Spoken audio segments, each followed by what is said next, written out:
Et cette brume de ténèbres, ceux d'entre vous qui ont regardé mes vidéos savent que je l'appelle un brouillard accusateur. Il y a ce brouillard d'accusations, de moqueries, de mépris, de déformations et de purs mensonges à propos de la plus belle chose sur Terre, à propos de la restauration, de nos dirigeants incroyables, de notre foi et de notre pratique. Toute ma vie, j'ai été prisonnier de ces mensonges, croyant que la chose la plus belle sur Terre était en réalité la plus laide, qu'il n'y avait aucune lumière là-bas, que ce n'était que ténèbres. Je devrais même pas regarder dans cette direction. Et c'est pour ça que j'ai dû errer dans la jungle confuse d'un christianisme non mormon, infiniment divisé et désuni, essayant de trouver quelque chose de solide et échouant pendant 47 ans. D'accord, si tu ne te régales pas des paroles du Christ, et si tu ne te régales pas des paroles du Christ, quelle voix écoutes-tu? Me voilà, voici la miniature. Me voilà, l'air inquiet, en bas à gauche, et là, il y a le glorieux livre de Mormon et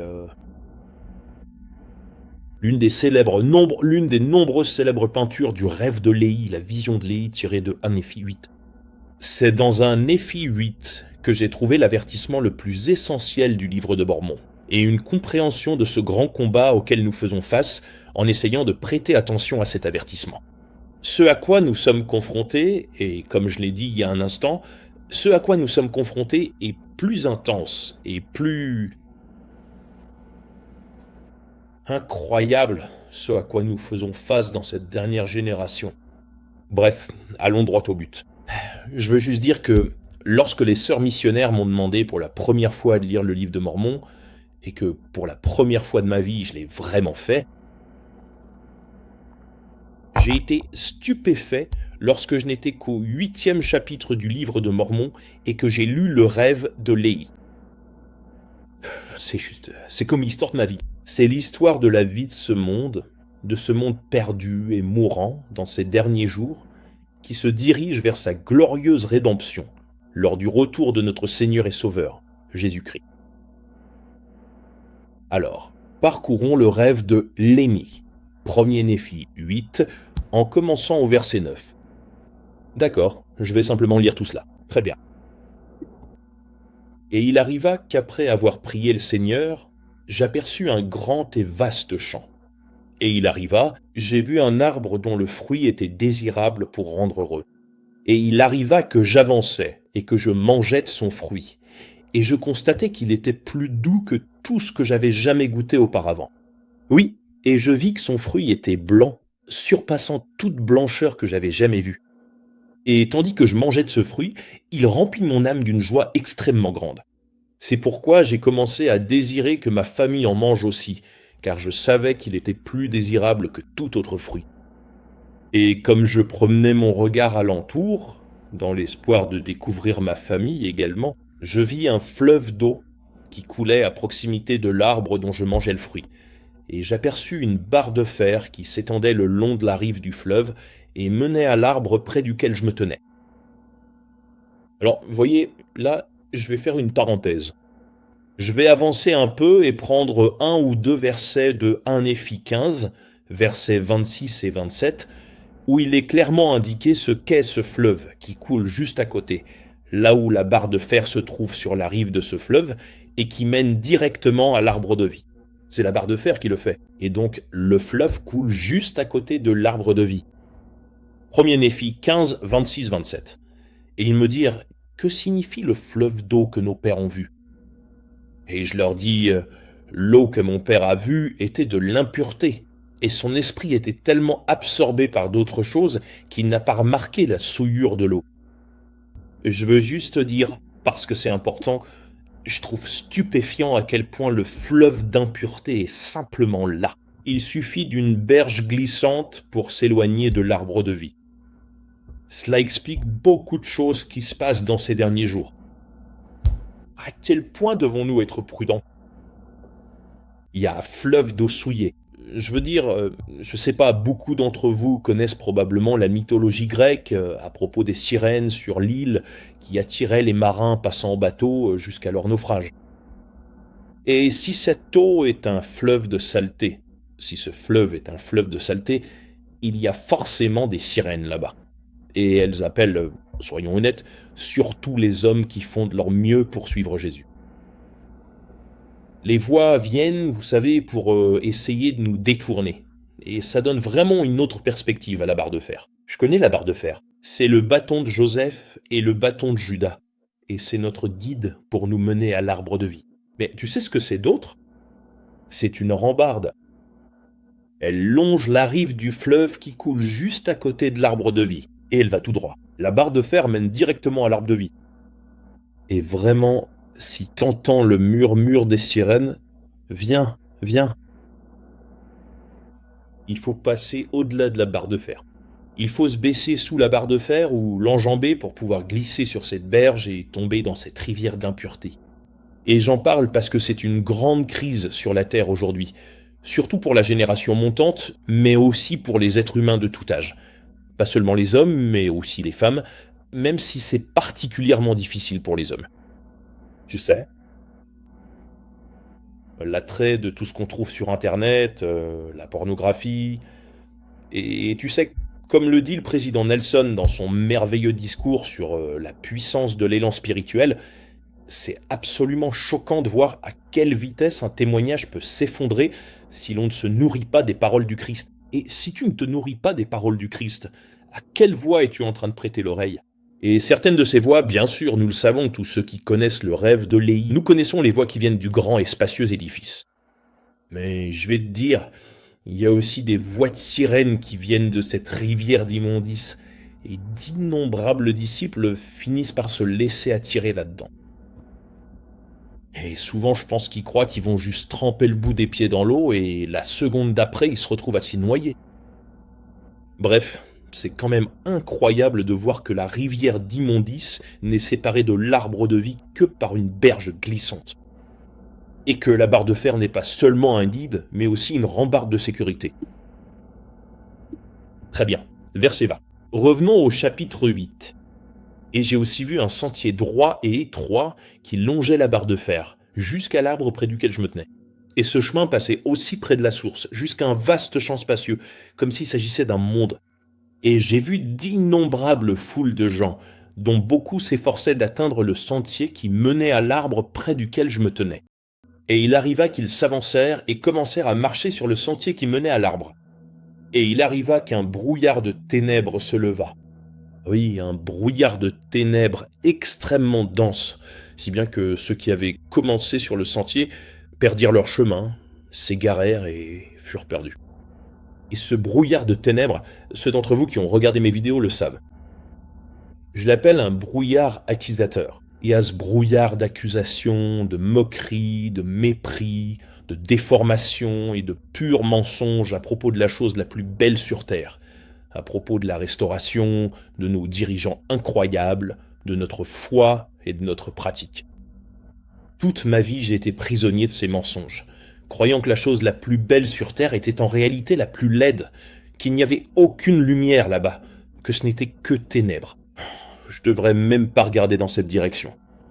Et c'est pour cela que j'ai dû errer dans la jungle confuse d'un christianisme non mormon, infiniment divisé et désuni, essayant de trouver quelque chose de solide et échouant pendant 47 ans. D'accord. Et ce brouillard de ténèbres, bien sûr. N'importe lequel d'entre nous peut s'y perdre si nous lâcherons la barre de fer. Verset 24. Il arriva que j'ai vu d'autres avancer et ils sont venus saisir l'extrémité de la barre de fer. Ils ont continué à avancer au milieu des ténèbres, s'accrochant à la barre de fer jusqu'à ce qu'ils parviennent à l'arbre et goûtent à son fruit. Et après avoir goûté au fruit de l'arbre, ils ont jeté des regards autour d'eux, comme s'ils avaient honte.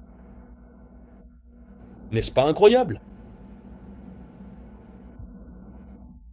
Verset 26. Et moi aussi, j'ai regardé autour de moi et j'ai vu de l'autre côté du fleuve d'eau un grand et vaste édifice. Et il semblait se tenir dans les airs, bien au-dessus de la terre. Et il était rempli de gens, jeunes et vieux, hommes et femmes. Et leur manière de s'habiller était extrêmement raffinée. Et ils étaient en train de se moquer et de pointer du doigt ceux qui étaient venus et prenaient du fruit. Et après avoir goûté aux fruits, ils eurent honte à cause de ceux qui se moquaient d'eux, et ils s'égarèrent sur des chemins interdits et se perdirent. C'est vraiment incroyable. Je trouve ça tout simplement incroyable. La puissance de ces voix, c'est que tu peux vraiment te frayer un chemin à travers l'obscurité, t'accrocher à la barre de fer, trouver le chemin, atteindre l'extrémité de la barre de fer, t'y accrocher jusqu'à l'arbre de vie, être en train de manger du fruit de l'arbre de vie, de l'amour glorieux de Dieu. Mais la puissance de ces voix qui te ferait avoir honte, laisser tomber le fruit de ta main et t'égarer dans l'obscurité pour te perdre, la puissance de ces voix moqueuses ou de ces voix séduisantes venant de la rivière immonde, ou encore de ces voix moqueuses, fières, méprisantes, venant du grand et spacieux édifice sans fondation, flottant dans les airs sans aucun fondement, flottant dans les airs sans aucun fondement. La puissance de ces voix est stupéfiante. Et maintenant, moi, Néphi, je ne rapporte pas tous les propos de mon père, mais pour faire court dans l'écriture. Voici, il vit d'autres foules qui avançaient avec détermination. Et ils vinrent et saisirent l'extrémité de la barre de fer. Et ils avancèrent, tenant continuellement fermement la barre de fer, jusqu'à ce qu'ils arrivent, se prosternent et mangent du fruit de l'arbre. Et il vit d'autres foules tâtonner en direction de ce grand et spacieux édifice. Et il arriva que beaucoup se noyèrent dans les profondeurs de la fontaine, et beaucoup disparurent de sa vue, errant sur des chemins inconnus. Et gronde fut la multitude qui entra dans cet étrange édifice. Et après être entrés dans ce bâtiment, ils me montrèrent du doigt avec mépris. Et ceux qui goûtaient aussi aux fruits. Maintenant, c'est cela qui m'étonne tant. Comment se fait-il que les voix provenant de ce grand et spacieux édifice soient si puissantes que beaucoup de ceux qui s'accrochent à la barre de fer, qui aiment la parole du Père Céleste au point de s'y tenir fermement jusqu'à trouver l'arbre de vie et goûter au fruit le plus merveilleux sur terre, qui remplit l'âme de joie et de bonheur, pourtant ils entendent ces voix, en ont honte, laissent tomber le fruit de l'arbre de leurs mains et s'éloignent dans les ténèbres. Je pense que chaque particule de ce brouillard accusateur, dans cette brume de ténèbres, représente une multitude innombrable d'accusations qui proviennent du grand et spacieux édifice et de ce fleuve immonde des tentations et des voix.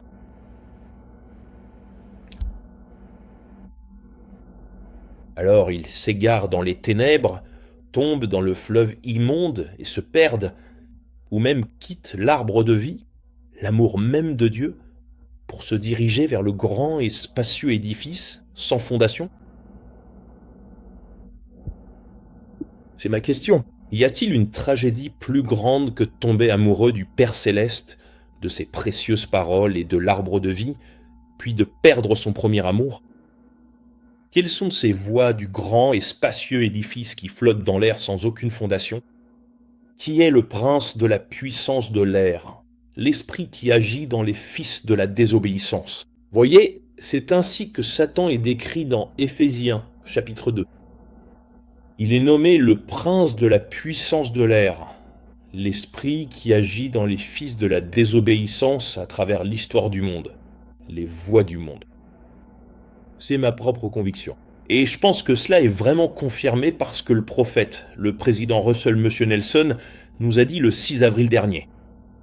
Il a dit que, à mesure que le monde devient de plus en plus méchant, l'essence de sa méchanceté se trouve dans les voix, ces innombrables voix du monde. D'accord ? Elles n'ont jamais été aussi nombreuses, séduisantes, trompeuses, distrayantes et puissantes qu'elles le sont aujourd'hui.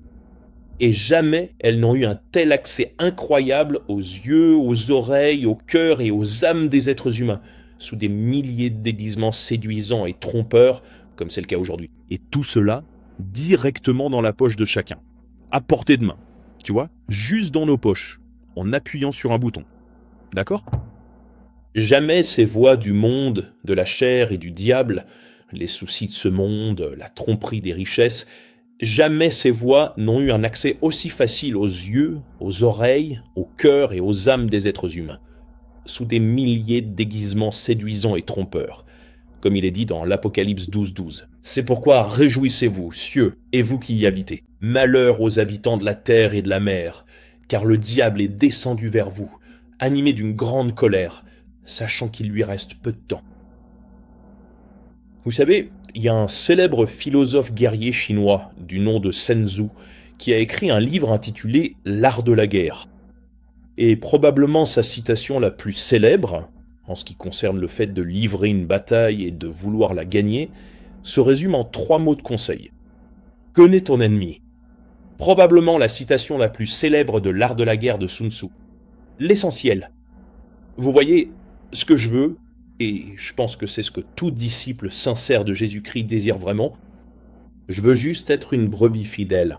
Bien, bon et fidèle serviteur. Bien joué. Entre dans la joie de ton Seigneur.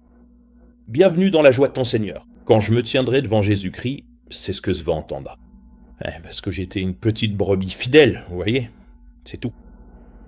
Je connaissais simplement sa voix et je le suivais, d'accord ? Et l'essentiel pour être une brebis qui réussit, c'est de connaître la voix de notre vrai berger, et de n'écouter que lui. Et aussi de reconnaître les voix trompeuses qui essayent de nous distraire, de nous tromper, et de détourner notre attention de l'écoute de la seule voix de notre vrai berger, Jésus-Christ, par le Saint-Esprit. Et bien sûr, tout ce que Jésus nous donne vient de son Père.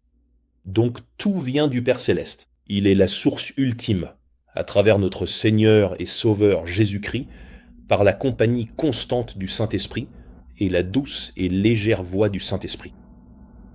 Alors, apprenons à connaître notre ennemi. Quelles sont ces voix venant du grand et spacieux édifice qui essayent de nous tromper, de nous distraire et de détourner notre attention de l'écoute de la seule voix de notre vrai berger? Premièrement, des voix de moquerie et de calomnie, à la fois vicieuses et subtiles, contre l'Église de Jésus-Christ, sa foi et sa pratique, et surtout contre ses dirigeants, de la part de ceux qui possèdent la sagesse mondaine et l'orgueil de ce monde déchu, et des formes déchues du christianisme sans sa puissance. Très bien, un Néphi 11:35. Et la multitude de la terre s'était rassemblée, et je vis qu'ils étaient dans un grand et spacieux édifice, semblable à celui que mon père avait vu. Et l'ange du Seigneur me parla de nouveau, disant « Voici le monde et sa sagesse. » Et il arriva que je vis et rendis témoignage que le grand et spacieux édifice représentait l'orgueil du monde. Et il tomba, et sa chute fut extrêmement grande. Voyez-vous, la question du combat c'est « Allons-nous faire partie du royaume de la pierre, ou allons-nous faire partie de cette statue qui représente tous les royaumes de ce monde déchu ?» Cette pierre est détachée de la montagne, dans Daniel chapitre 2, sans intervention humaine, et elle dévale la montagne pour frapper les pieds de la statue. Et la statue qui représente les royaumes de ce monde s'effondre en poussière, et tout est emporté par le vent. Et puis cette pierre, cette petite pierre, elle grandit pour devenir une grande montagne qui remplit toute la terre, ce qui bien sûr va se produire pendant le règne millénaire. C'est le royaume de la pierre. Et c'est à cela que Jésus fait référence dans Matthieu 21:43, quand il dit « Regardez, le royaume de Dieu ». Il dit cela aux Juifs après leur avoir raconté la parabole de la vigne, où le Père Céleste leur avait confié la vigne, attendant d'eux le fruit d'une nation sainte, et ils ne l'ont pas donné. Alors il envoyait des prophètes, et il tuait les prophètes, lapidait les prophètes, persécutait les prophètes, chassait les prophètes, n'écoutait jamais les prophètes. Et c'est encore comme ça aujourd'hui, parmi ceux qui s'imaginent être le peuple de Dieu. Mais en réalité, leurs cœurs sont loin de lui. Il lapide toujours les prophètes. Alors il dit, « C'est pourquoi le royaume de Dieu va vous être enlevé, et il sera donné à une nation, un peuple qui en produira le fruit. Et quiconque tombera sur cette pierre sera brisé. Mais celui sur qui elle tombera, elle le réduira en poussière. » Ceci fait référence au royaume de Pierre de Daniel 2. Et l'église de Jésus-Christ des saints des derniers jours est le royaume de Pierre de Daniel 2. Donc, vous savez, je veux tomber sur le rocher avec un cœur brisé et contrit. Je veux tomber sur le royaume de Pierre, être brisé et en faire partie. Je ne veux pas que la pierre tombe sur moi et me réduise en poussière, d'accord ? Donc, c'est mon conseil à toute personne qui veut savoir dans quelle direction aller. Bref. La première chose, c'est toutes ces voix venant du grand et spacieux édifice, la sagesse mondaine et l'orgueil de ce monde déchu. ainsi que les formes déchues du christianisme sans la puissance, qui sont très ancrées dans le monde et lui ressemblent beaucoup. Il est dit à la fin de la première épître de Jean que le monde entier est sous la coupe du malin. Et le christianisme non mormon, est pareil. Et la façon dont on le sait, c'est qu'un autre nom pour Satan, dans l'Apocalypse 12, c'est l'accusateur des frères. Et le christianisme non mormon est rempli de viles accusations, de déformations, de mépris, de mensonges, de calomnies contre la chose la plus belle sur terre, contre les saints de Dieu, contre le sillon du Père Céleste, contre l'Église de Jésus-Christ des saints des derniers jours et ses dirigeants, sa foi, ses pratiques, son peuple. Et donc, bien sûr, le monde entier et tout le monde chrétien non mormon, sont sous la même influence du monde. D'accord ? Il est dans le giron du malin. La deuxième chose, ce sont les voies des philosophies des hommes mêlées aux Écritures. Quand Satan vient tenter les êtres humains, une grande partie de ce qu'il utilise, la voie qu'il emploie, ce sont les philosophies des hommes mêlées aux Écritures. Quand Satan est venu tenter Jésus, alors qu'il jeûnait depuis 40 jours, il a pris les Écritures, les a détournées, et il y a mis un esprit particulier derrière. C'étaient les philosophies des êtres humains. Il a mélangé les Écritures avec des mensonges et a présenté cela à Jésus, essayant de le pousser à faire quelque chose qui n'était pas la volonté de son Père. Et bien sûr, Jésus-Christ l'a remis à sa place encore et encore jusqu'à ce que finalement Satan abandonne et s'en aille. Il n'y a donc pas seulement les voix moqueuses et orgueilleuses du monde provenant de ce grand et spacieux édifice, et du christianisme non mormon issu de ce même grand et spacieux édifice. La deuxième chose, ce sont les voix des philosophies des hommes mêlées aux Écritures. Et bien sûr, à l'époque de Joseph Smith, il y a 195 ans, lorsqu'il avait 14 ans, il existait environ 200 groupes et églises chrétiennes différents. Aujourd'hui, il y en a 49 000. Et ils ont tous des voix différentes. Ils disent tous « Ah, c'est nous les vrais ». Vous savez, la Bible est notre seule règle de foi et de pratique. Et c'est nous qui comprenons vraiment ce que cela signifie. Et bien sûr, c'est comme aller chez Chuckarama. Vous voyez, il y a ce buffet sans fin, et vous marchez le long du buffet aux 49 000 plats différents, et vous choisissez ce qui vous convient. Et c'est comme ça que ça fonctionne là-bas. C'est de la folie. Il n'y a vraiment aucun moyen de savoir ce qui est vrai. Troisièmement, les voies des soucis du monde et de la tromperie des richesses. Marc et 4,19. Les soucis de ce monde, la tromperie des richesses et la convoitise d'autres choses qui s'introduisent étouffent la parole et elle devient stérile. Le matérialisme et la curiosité. La voie du Saint-Esprit. Si vous lisez ce que Paul a écrit à Timothée, eh bien, Jésus-Christ a dit « La vie d'un homme ne consiste pas dans l'abondance des biens qu'il possède ».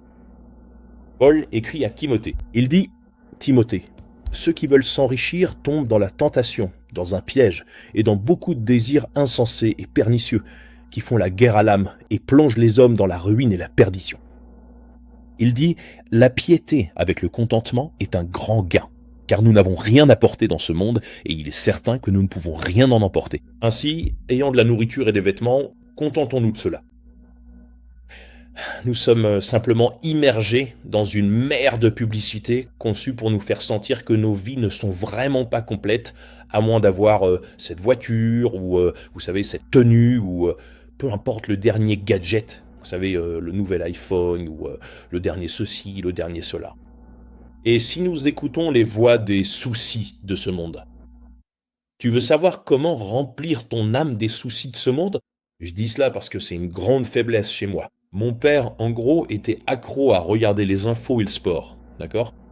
Il adorait regarder le sport. Il rentrait du travail et si le sport passait à la télé, il regardait. Il regardait le sport le soir, comme la boxe le vendredi soir, tu vois, ou un match de foot le week-end.